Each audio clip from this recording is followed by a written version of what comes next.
लगता है वो काफ़ी बड़ा है, लेकिन काफ़ी ईजी है और काफ़ी छोटा है, बहुत मज़ेदार है। बस आपको पता होना चाहिए कि समबाहु त्रिभुज कहते किसे हैं, ये पता होना चाहिए। और मुझे पूरा विश्वास है कि समबाहु त्रिभुज किसे कहते हैं, ये क्लास आप लोग 9th में या 8 में ही पता चल गया होगा। समबाहु त्रिभुज, समद्विबाहु त्रिभुज, विषम बाहु त्रिभुज। तो समबाहु त्रिभुज, विषम बाहु त्रिभुज, समद्विबाहु त्रिभुज किसे कहते हैं, काफ़ी इंपॉर्टेंट है और काफ़ी ईजी भी है। देखिए समबाहु त्रिभुज, एक बार नाम लिख देते हैं, उसको दिखा देते हैं। बोला कि समबाहु त्रिभुज, समबाहु त्रिभुज।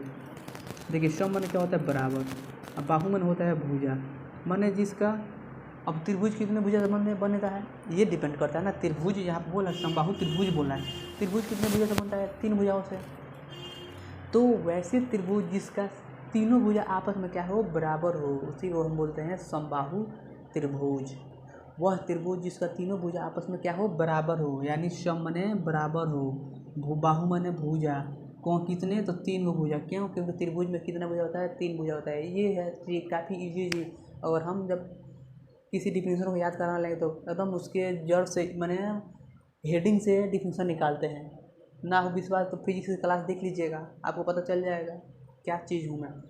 जो भी डिफिनेशन है, हम जो भी आपका जो डिफिनेशन होगा हम हेडिंग से निकाल कर दिखाते हैं। तो यहाँ पर हो गया, अब पता चल गया समबाहु त्रिभुज कैसे होते हैं। अब ये चीज़, एक और चीज़ पता होना चाहिए कि समबाहु त्रिभुज का क्षेत्रफल क्या होता है। तो ये भी आप क्लास 9th में याद कर चुके हैं, आपको पता नहीं, लेकिन आपको याद कर दें कि समबाहु त्रिभुज का जो क्षेत्रफल होता है वो होता है समबाहु त्रिभुज का तो √3/4 भुजा स्क्वायर, भुजा स्क्वायर यानी भुजा का स्क्वायर यानी ए स्क्वायर, ए का स्क्वायर, ए स्क्वायर कीजिए या भुजा का स्क्वायर कीजिए, वही होता है।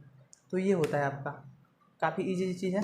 चलिए देखते हैं, क्वेश्चन यह कह रहा है कि आपको सिद्ध करना है, पहले ही सिद्ध करना है, ठीक, लिखे नहीं है लेकिन सिद्ध करना है। क्वेश्चन देख लीजिएगा, बोल रहा है कि सिद्ध करना है कि एक वर्ग के किसी एक भुजा पर एक समबाहु त्रिभुज का क्षेत्रफल वर्ग उसी वर्ग के एक विकर्ण से बनाए गए समबाहु त्रिभुज का क्षेत्रफल जो होगा, उन दोनों क्षेत्रफल का जो अनुपात होगा वो आधा होगा। एक बार और समझ लीजिए, क्वेश्चन यही कर रहा है कि सिद्ध कीजिए कि किसी वर्ग के एक भुजा पर, माने किसी कोई वर्ग बनाना है, उसके किसी एक ही भुजा पर एक समबाहु त्रिभुज बनाना है, और उस त्रिभुज का जो क्षेत्रफल होगा, उस समबाहु त्रिभुज का जो क्षेत्रफल होगा वो सिद्ध करना है किसके बराबर, तो वर्ग के किसी विकर्ण से, माने वर्ग के 2 विकर्ण होते हैं, वर्ग में 2 विकर्ण होंगे, तो आप किसी एक विकर्ण से एक और समबाहु त्रिभुज बनाइए, लेकिन विकर्ण से बनाना चाहिए, एक विकर्ण से वो और एक समबाहु त्रिभुज बनाइए, और बताइए कि जो वर्ग के एक भुजा पर जो समबाहु त्रिभुज का क्षेत्रफल है वो वर्ग के विकर्ण के त्रिभुज जो बना क्षेत्रफल के आधा है कि नहीं, यही हमको प्रूफ करना है। काफ़ी ईजी है, क्वेश्चन पढ़ लीजिए एक बार, और हमको क्वेश्चन याद है इसलिए देखिए क्वेश्चन को समझिए। क्वेश्चन यही करे कि प्रूफ कीजिए कि एक वर्ग के किसी एक भुजा पर बनाए गए समबाहु त्रिभुज, वर्ग के किसी एक भुजा पर बनाए गए समबाहु त्रिभुज, समबाहु त्रिभुज जिसकी तीनों भुजा बराबर बनाए गए समबाहु त्रिभुज का वर्ग, समबाहु त्रिभुज का क्षेत्रफल वर्ग के एक विकर्ण से, वर्ग के एक विकर्ण, उसी वर्ग के एक विकर्ण से बनाए गए समबाहु त्रिभुज क्षेत्रफल का आधा होता है। चलिए डायग्राम आता है, पूरा समझ में आ जाएगा पूरा। हम बनाते हैं एक वर्ग,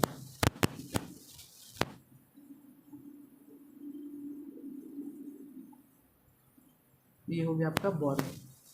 वर्ग, अब ये डिपेंड करता है कि वर्ग किसे कहते हैं। तो वर्ग किसे कहते हैं, वह चतुर्भुज जिसका चारों भुजा आपस में क्या हो, बराबर हो। इसका मतलब ये वाला जो भुजा होगा इसके भुजा बराबर होगा, ये वाला चारों आपस में क्या होगा, बराबर होगा, ठीक।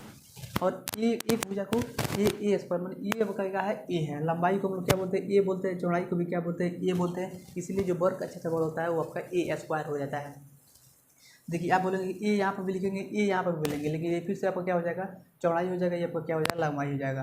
तो वही बतिया है, यहाँ पर ए लिखिए चाहे यहाँ पर लिखिए, यहाँ पर लिखिए, यहाँ पर, ये बात क्या होगा, बराबर होगा। दो भुजा को डिनोट करते हैं।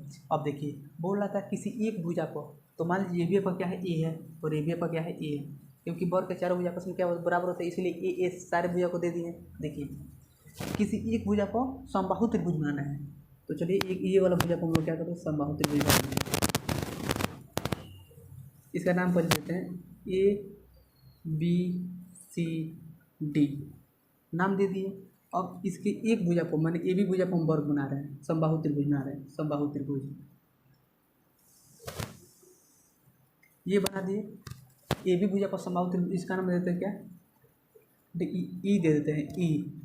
ठीक, अब बोल रहा है कि ये जो वर्ग है इसके एक भुजा पर, ए बी भुजा पर हम एक समबाहु त्रिभुज बनाया, और समबाहु त्रिभुज क्या होते हैं, इसके भी तीनों भुजा आपस में क्या होगा, बराबर होगा। ये वाला भुजा, ये वाला भुजा, ये वाला भुजा, तीनों भुजा क्या होगा, आपस में बराबर होगा। ठीक, क्योंकि समबाहु त्रिभुज के तीनों भुजा आपस में क्या होते हैं, बराबर होता है।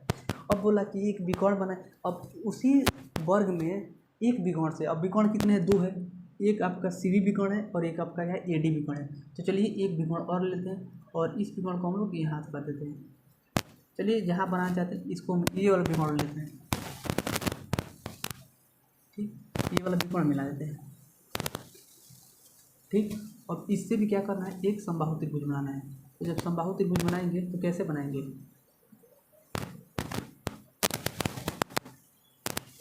ये ऐसे ही बनाते हैं।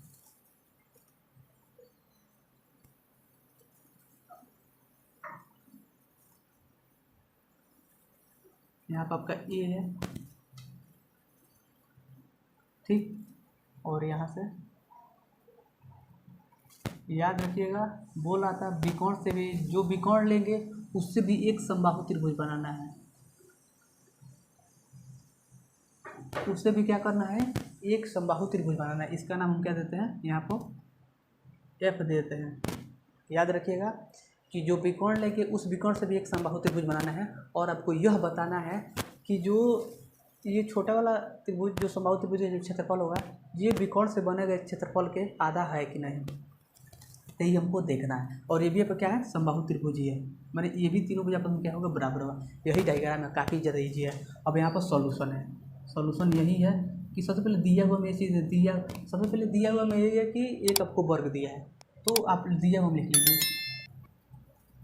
दिया हुआ में क्या लिखेंगे, चतुर्भुज ए बी सी, चाहे ए बी सी डी एक वर्ग है, ए बी सी एक वर्ग है। ठीक, अब आपको क्या सिद्ध करना है, सिद्ध यही करना है कि ये छोटे वाला त्रिभुज का क्षेत्रफल माने त्रिभुज ए बी सी का जो क्षेत्रफल होगा वो बड़े वाले क्षेत्रफल का आधा होगा, माने ये वाले विकर्ण से बने त्रिभुज का क्षेत्रफल के आधा होगा। याद रखिएगा, सिद्ध यही करना है कि जो ये क्षेत्रफल है ए ई बी का जो क्षेत्रफल है वो विकर्ण से बने हुए क्षेत्रफल का क्या है, आधा है। यहाँ पर क्या है, विकर्ण से बने क्षेत्रफल का क्या है, आधा है। तो 1/2 विकर्ण क्षेत्रफल क्या हो जाएगा, तो त्रिभुज, तो यहाँ पर लिखे एरिया, यहाँ पर लिखे एरिया ऑफ त्रिभुज, क्षेत्रफल की बात कर रहा है ना, तो एरिया ऑफ त्रिभुज, तो एरिया ऑफ त्रिभुज क्या, बी सी एफ के आधा हो गया। माने ये वाला जो क्षेत्रफल है, तो सॉरी यहाँ पे ए बी मत लिखिएगा, ए बी ई लिखिएगा, ए बी ई, यहाँ पे ए बी ई जो है बोला था, ए बी ई का जो क्षेत्रफल होगा वो ज्ञात कीजिए कि आपका बी सी एफ के क्षेत्रफल का आधा होगा, तो इसलिए 1/2 आधा कर दिए हैं। तो ये आपका हो गया, यही हमको क्या करना है कि ये इसके बराबर कर दिए, तो ये आपका इसके बराबर होगा। तो मैंने एरिया त्रिभुज जो है आप क्षेत्रफल नहीं लिखेंगे तभी चलेगा, लेकिन क्षेत्रफल की बात कर रहा था, तो आप नहीं लिखेंगे तभी चलेगा, ये हमको सिद्ध करना है, तो ये आपको सिद्ध करना है। चलिए अब क्या करते हैं, इसको सिद्ध करते हैं, जो कि काफ़ी ईजी है। इसी को क्या करना है, हमको प्रूफ करना है। यहाँ पर लिख दीजिएगा प्रूफ, ये हमको प्रूफ करना है।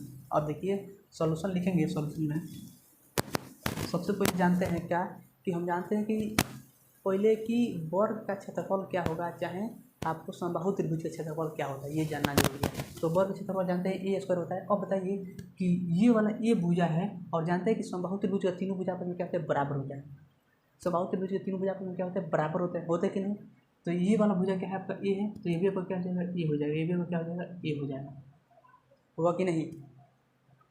अब बताइए कि आप जानते हैं कि जो वर्ग होता है उसके विकर्ण बराबर क्या होता है, वर्ग के विकर्ण बराबर क्या होता है, तो ये आपको जानना है। क्योंकि जब तक विकर्ण नहीं ज्ञात कीजिएगा, क्योंकि विकर्ण इसलिए ज्ञात कीजिएगा क्योंकि विकर्ण इसमें भी है, ये बड़े वाला जो त्रिभुज है विकर्ण से बना, ये वाला हमको भुजा ज्ञात करना है।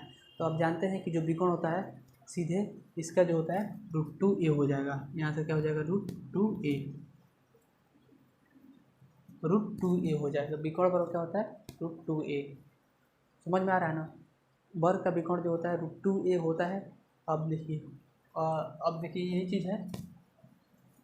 अब यहाँ से एक चीज़ है, अब यहाँ से क्या कर रहे हैं कि समबाहु त्रिभुज क्षेत्रफल यहाँ पे लिखेंगे। सॉल्यूशन में सबसे पहले लिखते हैं कि हम जानते हैं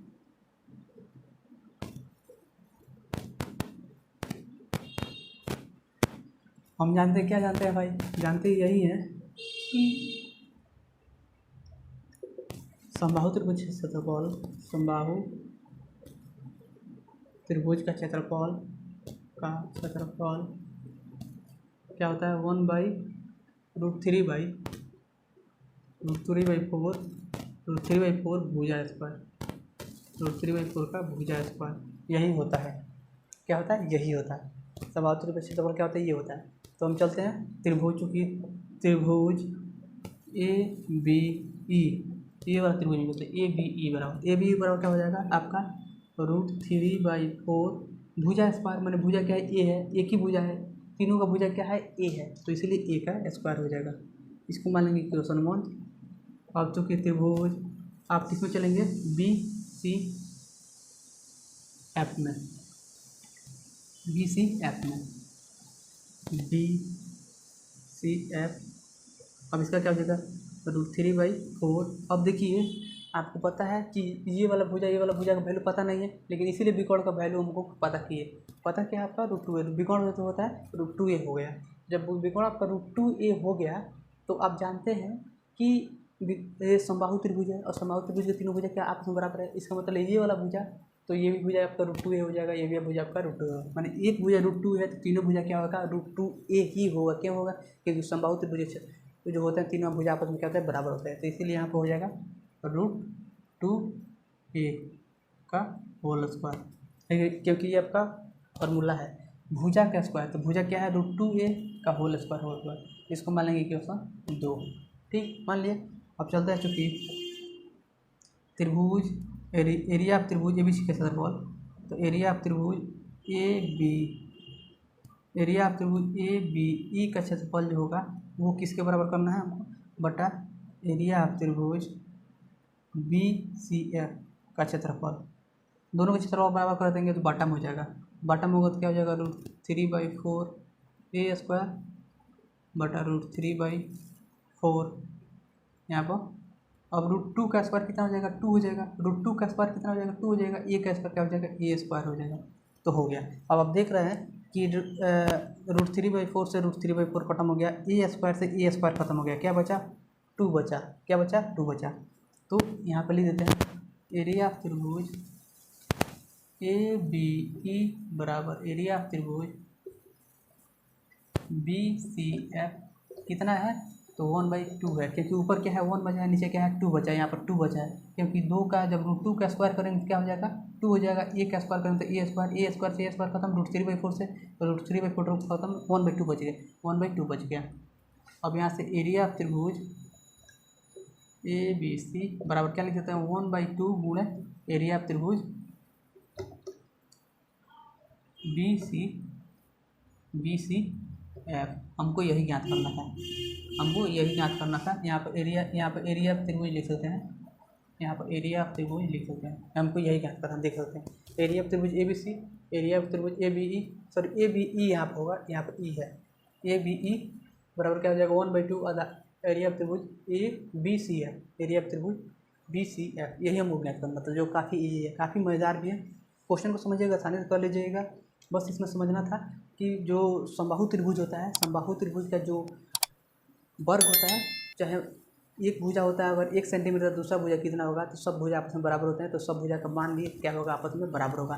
क्षेत्रफल क्या होता है समबाहु त्रिभुज का? तो √3/4 a स्क्वायर, मैंने भुजा का स्क्वायर, तो वही किए हैं। और एक वाले छोटे वाले त्रिभुज से इस वाले त्रिभुज में मैंने वर्ग के एक भुजा से जो बना त्रिभुज, उसी वर्ग के विकर्ण से बने भुजा के त्रिभुज के ले लिए, दोनों त्रिभुज से क्षेत्रफल ले लिए और उसको बटा में कर दिए, और यहाँ से हम लोग देख लिए, हमारा आंसर आ गया। तो काफ़ी इजी था। मुझे पूरा विश्वास है कि क्वेश्चन आपको काफ़ी अच्छा लगा होगा।